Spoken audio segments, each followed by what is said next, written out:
నమస్తే. ఇప్పుడు జరుగుతున్న పరిస్థితులు కొన్ని విషయాలలో నిజాన్ని నిర్భయంగా మాట్లాడలేని పరిస్థితిలో ఉన్నాం జన సైనికులమే. జనసేన పార్టీ విషయానికి వస్తే, జనసేన పార్టీ ఆవిర్భవించిన కాడి నుంచి మొన్న 24 ఎలక్షన్ల వరకు ఎప్పుడు ఎవరికి ఎక్కడా భయపడలా. గత 5 ఏళ్ళు జగన్మోహన్ రెడ్డి గారు ఏమన్నా మాట్లాడితే అరెస్ట్ చేస్తారేమో, ఎదురు తిరిగితే ఏమన్నా చేస్తారు, ఇక్కడ అన్యాయం జరిగిందని మాట్లాడితే ఏమన్నా చేస్తారేమో అని పెద్ద ఇది ఉండేది. భయపడేవాళ్ళు, అరెస్ట్ చేసేవాళ్ళు. అలాంటప్పుడు కూడా జన సైనికులు భయపడలా. జనసేన నాయకులు కానీ, జన సైనికులు కానీ, జనసేన కార్యకర్తలు కానీ ఎక్కడా భయపడలా. 2024 తర్వాత ప్రభుత్వం ఏర్పడిన తర్వాత కొన్ని విషయాల్లో జన సైనికులమి, జనసేన కార్యకర్తలం భయపడాల్సి వచ్చిన పరిస్థితి వచ్చింది. ఎందుకనంటే అప్పుడైనా ఇప్పుడైనా ఏ జన సైనికుడైనా, జనసేన కార్యకర్త అయినా వాళ్ళ సొంత స్వలాభాల కోసం వాళ్ళకేదో కావాలని ఎప్పుడూ ఎవరితోనూ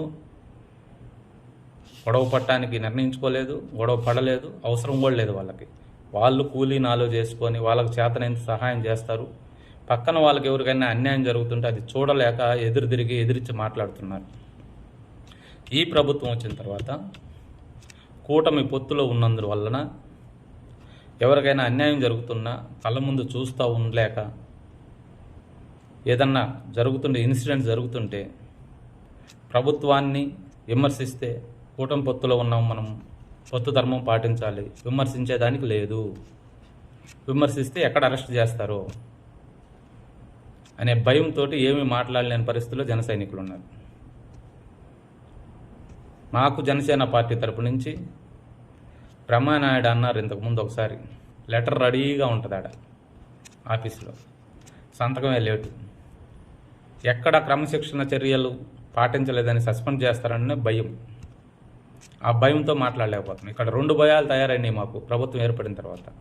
అంతకుముందు ఏ భయం లేదు. స్వేచ్ఛగా ఎక్కడైతే తప్పు జరుగుతుందో, ఎక్కడైతే అన్యాయం జరుగుతుందో తిరిగి మాట్లాడి ధైర్యంగా నిలబడగలుగుతున్నాం. ఇప్పుడు నిలబడలేని పరిస్థితి.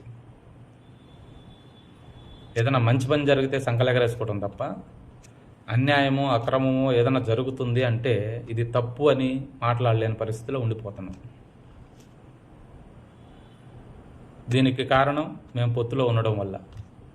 పొత్తులో ఉంటే రాష్ట్రానికి మంచి జరుగుతుంది, ప్రజలకు మంచి జరుగుతుంది, ఓకే, సంతోషం. ఎక్కడన్నా ఇబ్బందులు ఉన్నప్పుడు దాన్ని కూడా మాట్లాడే అర్హత లేకపోతే ఎలా? ఒకవేళ మాట్లాడితే 2 భయాలు చెప్పాను కదా ఇందాక.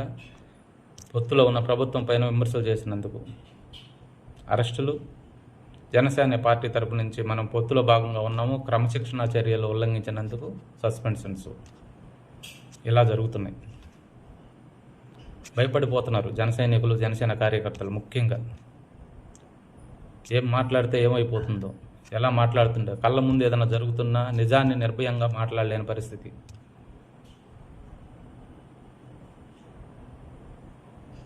ఏం చేయాలి అర్థం కావట్లా జన సైనికులకి.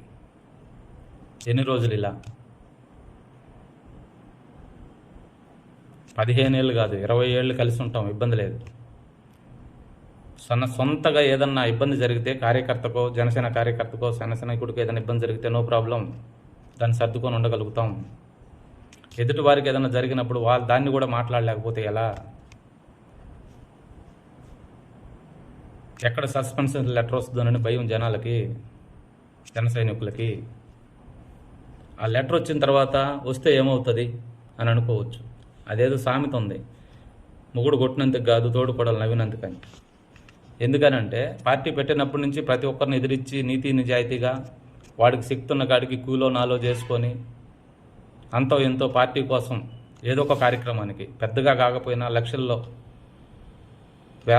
కోట్లలో కాకపోయినా ఎంతో కొంత వాడి శక్తి ఉన్న కాడికి 500, 1000, 2000, 20,000, 50,000 ఖర్చు పెట్టుకొని ఏదో ఒక ప్రోగ్రాములు చేసుకుంటూ పార్టీ కోసం, పార్టీని బతికించుకునే దానికోసం ప్రయత్నం చేస్తున్నాడు.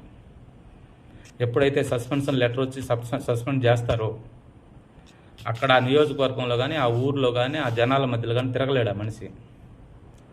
తిరగలేక ఆత్మహత్య చేసుకునే పరిస్థితికి వస్తుంది. సో ప్రభుత్వం కూటమి పెద్దలు ఆలోచించుకొని ఎక్కడైనా ఏదైనా జరిగినప్పుడు దాన్ని నిర్భయంగా మాట్లాడే శక్తి కార్యకర్తలకు ఇవ్వాలి. ఇటు తెలుగుదేశం వాళ్ళకు కానీ, ఇటు జన సైనికులకు కానీ. ఆ భరోసా లేకపోతే తప్పుగానే మిగిలిపోతుంది. అది అలాగే మూసుకొని పోతుంది. అది అవతల వాళ్ళకి, వైసీపీ వాళ్ళకి అవకాశంగా మిగిలిపోతుంది. అవకాశం ఇస్తున్నట్టు అయిపోతుంది. ఛాన్స్ దొరుకుతుంది వాళ్ళకి. వైసీపీ వాళ్ళు మాట్లాడేదానికి అవకాశం ఉంటుంది. పెద్దలు అర్థం చేసుకోవాలని విజ్ఞప్తి.